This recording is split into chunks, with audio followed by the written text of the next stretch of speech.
Hello everyone. Surya விஜயை தொடர்ந்து 51 வயது நடிகருக்கு ஜோடியாகும் பூஜா ஹெக்டே. வாங்க என்னன்னு பார்க்கலாம். நடிகை பூஜா ஹெக்டே பிஸியான நடிகைகளில் ஒருவர் தான். தொடர்ந்து பல முன்னணி ஹீரோக்களின் படங்கள்ல நடிச்சுட்டு வந்துட்டு இருக்காங்க. வருகின்ற மே 1 சூர்யாவுடன் இவர் இணைந்து நடித்துள்ள ரெட்ரோ திரைப்படம் வெளியாக இருக்கு. இதற்கான ப்ரொமோஷன் நிகழ்ச்சிகளில் ஈடுபட்டு வருகிறார்.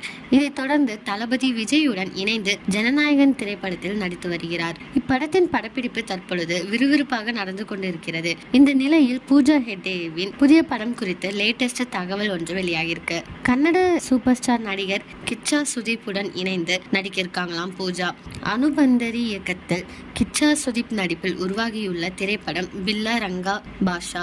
இப்படத்தில் பூஜா ஹெக்டேவை ஹீரோயினாக நடிக்க வைக்க பேச்சுவார்த்தை தொடர்ந்து நடந்து வருவதாக தகவல் வெளியாகிருக்கு. பொறுத்திருந்து பார்ப்போம் அதிகாரப்பூர்வமாக அறிவிப்பு எப்பொழுது வெளியாகிறது அப்படின்ட்டு. இந்த நியூஸை பத்தி நீங்க என்ன நினைக்கிறீங்க அப்படிங்கறத கமெண்ட்ல சொல்லுங்க. இதே மாதிரி லேட்டஸ்ட் சினிமா நியூஸ் அப்டேட்க்கு இந்த சேனலை சப்ஸ்கிரைப் பண்ணிக்கோங்க.